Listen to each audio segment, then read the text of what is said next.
Hello, Professor. This is Amber Marone from your Preparing for the Future course. Today I'm going to be analyzing the technology of smartphones.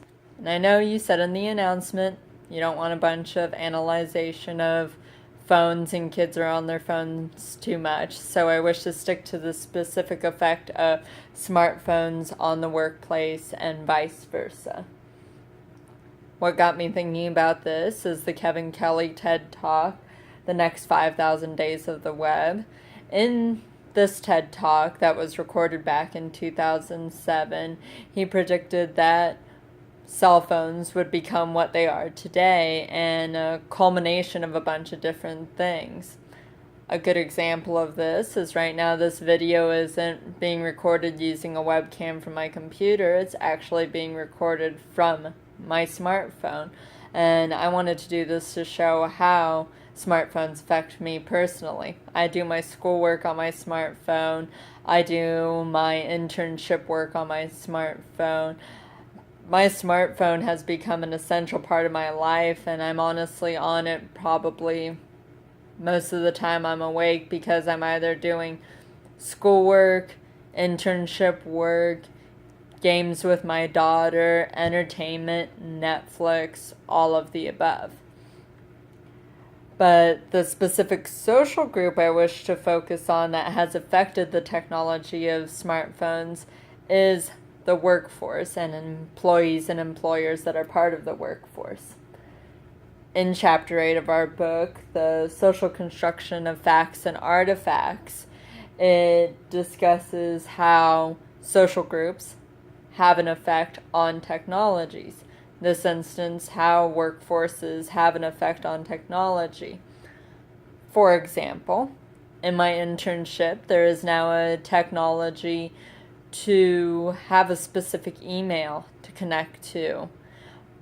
For school, there is the use of the Bookshelf app that I can access through my smartphone, so if I had an ebook of a textbook, I could access it anytime, anywhere. And I think it's certain little things like those that the workforce and schoolwork has affected the technology of smartphones.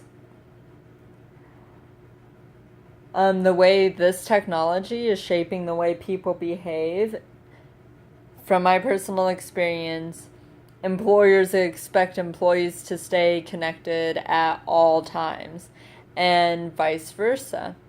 So this, in my opinion, has led to employees being responsible for staying connected to their employers, even when they're not on the job, even when they're not getting paid for it. For example, my brother-in-law used to work for Verizon. He would get written up if he did not answer an email, no matter the time of the day, or did not answer on a conference call that was using his smartphone any time of the day. And he was not getting paid for these extra hours, and the emails could range anywhere between 8 and 20 emails a day. The conference calls could range from 2 hours, and a big reason for that was because of smartphones.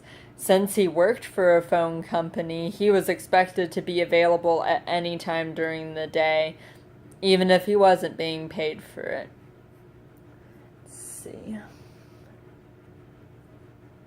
And this has led to the one main conflict between the social group of the workforce and the technology of smartphones. I was reading an article called The Impact of Smartphones on Work-Life Balance, and it stated, the study examined whether using smartphones for work impacted employees' work-life balance, job satisfaction, life satisfaction, and stress. In addition, the consequences of an organization requiring employees to work on their smartphones on a regular basis were examined. In addition, there were significant relationships between smartphone intrusion and stress levels. This means that the more people felt that using their smartphone was intrusive on their personal life, the more stressed they were. This shows the one main conflict I have seen between the use of the technology of smartphones and the social group, the workforce. For example, I'm a caregiver. I take care of a man who is paralyzed. If this were before smartphones, it'd be completely understandable if he called at 5 p.m. off my work hours and needed me and I didn't answer, because I'd only have a landline then. And if I wasn't at home, I did not receive that call until I got back home and heard the message. Now, if I do not pick up, I am at fault even though it is off my work hours, because smartphones have led me to be responsible to be available at any point in time. So this can lead to conflicts between employees and employers. And I think this is shown in Chapter 10 in Technological Momentum, is the conclusion I wish to have on this presentation. Technological momentum is defined as the social development is shaped by technology and is time dependent. As the technology of cell phones has developed, there has become this conflicted relationship between the social group of the workforce and smartphone use. In the future, I see it going one of two ways. Either employees are just going to be expected and be reprimanded if they are not accessible 24/7 due to the use of their smartphones, or there are going to be more standards set up that people are allowed to separate their personal life from their work life. Well, thank you for listening to my analysis, and this is the topic I'm planning on using for my final presentation, so any suggestions would be greatly appreciated. Thank you very much.